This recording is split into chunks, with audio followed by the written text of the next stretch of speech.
Hello and welcome to my channel. ఇవాళ మనం Telangana special అరిసెలు ఎలా చేయాలో చూద్దాం. కొన్ని చిన్న టిప్స్ అండ్ ట్రిక్స్ని మీరు ఫాలో అయ్యారనుకోండి, మనం స్వీట్ షాప్ కంటే కూడా చాలా టేస్టీ అరిసెలు ఇంట్లోనే తయారు చేయొచ్చు.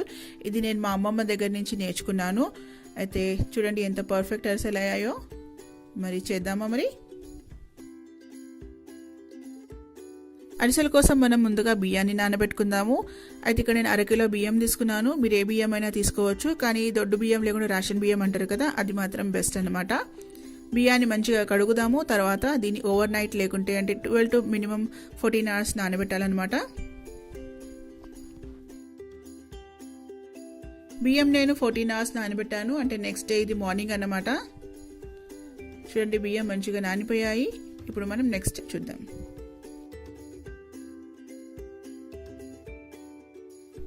ఈ నానిన బియ్యంని మనం ఇప్పుడు ఇలా నీళ్ళని తీసేసి ఒక జల్లెడ లేకుంటే ఒక స్ట్రైనర్లో వేద్దాము. ఈ బియ్యాన్ని ఇలానే మనం జల్లెడలో ఒక 15 నిమిషాలు ఉంచేద్దాము. ఇప్పుడు ఈ బియ్యాన్ని చూపించే విధంగా మనం ఒక కాటన్ బట్ట మీద ఆరబెట్టుకుందాము ఒక 15 నిమిషాలు.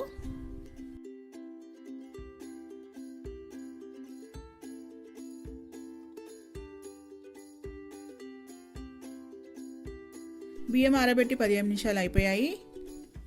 చెక్ చేయడానికి చూడండి మేము చూపిస్తున్నాను. ఇలా చేయితో మనం చూస్తే ఇలా అంటుకోవాలన్నమాట. అంటే కొంచెం పచ్చిగానే ఉండాలి, ఇంకా మొత్తం దీన్ని ఆరబెట్టద్దు.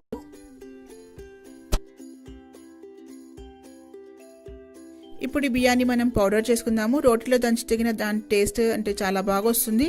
అది లేని వాళ్ళు ఇలా మిక్సర్ జార్లో వేసి గ్రైండ్ చేసి దీన్ని పౌడర్లో రుబ్బుకోవచ్చు. ఇప్పుడు ఈ బియ్యం పొడిని మనం జల్లడించుకుందాం.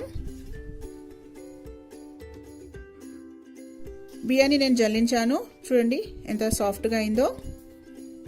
ఇప్పుడు దీని ఒక తడి గుట్టతో మనం కవర్ చేసి పెడదాము. అందాక మనం బెల్లం పాకం చేసుకుందాం. పాకం కోసం మనం అరకిలో బియ్యానికి 400 గ్రాముల బెల్లం తీసుకుందాము. దీంట్లో ఇప్పుడు మనం అరకప్పు నీళ్లు వేద్దాము. బెల్లం కరిగేంత వరకు మనం ఇలా కలుపుతూ ఒక 2 to 3 minutes ఉడికిద్దాము.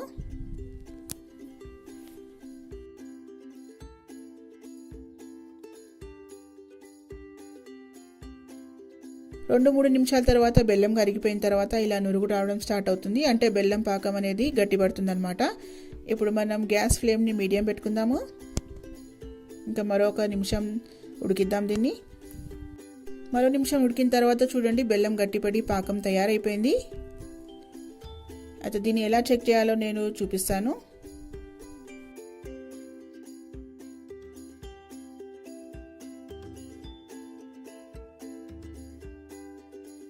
ఒక గిన్నెలో మనం చల్లనీళ్ళు తీసుకుందాం, అంటే ఫ్రిడ్జ్ వాటర్ తీసుకుందాము. ఇలా 2 చుక్కల పాకం వేద్దాము. చేతికి అంటుకోకూడదు. ఇంకా ఎలా దీన్ని మనం షేప్లో చేస్తే అలా ఉండాలి, మెత్తగా కూడా ఉండాలన్నమాట. అయితే అది పర్ఫెక్ట్ పాకం అనమాట. పాకం రెడీ అయిపోయింది కాబట్టి గ్యాస్ని బంద్ చేసుకుందాము. ఇందులో మనం ఇప్పుడు 1 టీ స్పూన్ నెయ్యి వేద్దాము. దాని తర్వాత ఇందులో మనం బియ్యం పిండి కొంచెం కొంచెం యాడ్ చేస్తూ కలుపుతూ ఉండాలి. ఒకటేసారి వేస్తే కింద ఉండలు కట్టుకుంటుంది అనమాట. అందుకే కొంచెం కొంచెం వేస్తూ మనం దీన్ని కలుపుకోవాలి. పాకం అనేది మీరు ఎక్కువగా ఉడకబెడితే కింద అరిసెలు అనేవి గట్టిగా వస్తాయి. పాకం పర్ఫెక్ట్గా ఉంటేనే మీ అరిసెలు మెత్తగా వస్తాయి అన్నమాట. ఇలా మనం కొంచెం కొంచెం బియ్యం పిండి వేస్తూ కలుపుతూ ఉండాలి.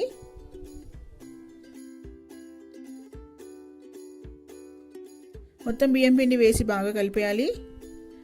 మీకు ఒకవేళ ఇది కొంచెం లూజ్ లేకుండా మెత్తగా అయింది అనిపిస్తే కొంచెం మీరు బియ్యం పిండి యాడ్ చేసుకోవచ్చు, ఒక 2 to 3 టేబుల్ స్పూన్. అయితే ఇలా ఉండలు లేకుండా బాగా కలుపుకోవాలి. చూడండి ఇలా ఉండాలి. అరిసెల సల్వ పిండి చూడండి ఇలా ఉండాలి. మరీ మెత్తగా కూడా ఉండద్దు, మరీ గట్టిగా కూడా ఉండద్దు.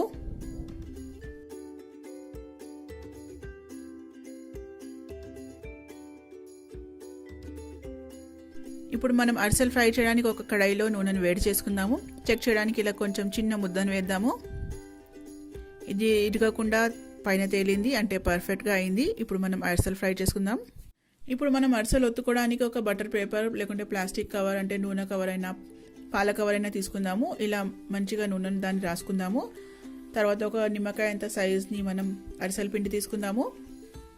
ఇలా ప్రెస్ చేస్తూ అరిసెల్ని ఒత్తుకుందాము. కావాలంటే మీరు ఒక గ్లాస్తోనైనా లేకుంటే ఒక ప్లేట్తోనైనా మంచిగా ఒత్తుకోవచ్చు. చూడండి ఎంత మంచిగా గుండ్రంగా అరిసెలు అవుతున్నాయో.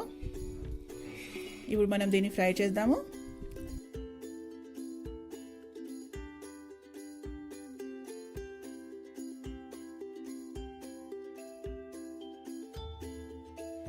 అయితే నేను ఇంకొక అరిసె ఒత్తి చూపిస్తున్నాను.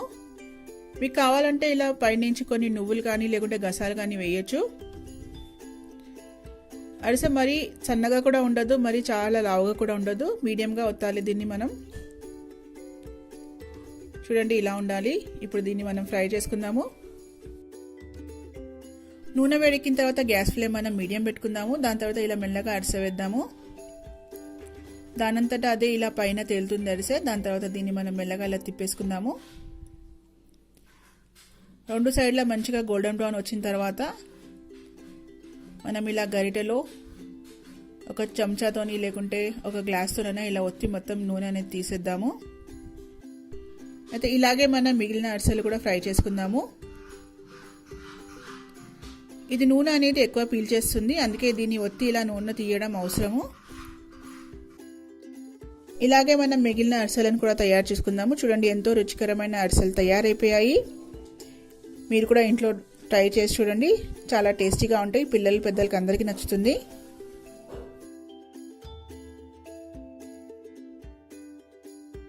మరిన్ని వీడియోస్ కోసం మా ఛానల్ని సబ్స్క్రైబ్ చేయండి. Thanks for watching.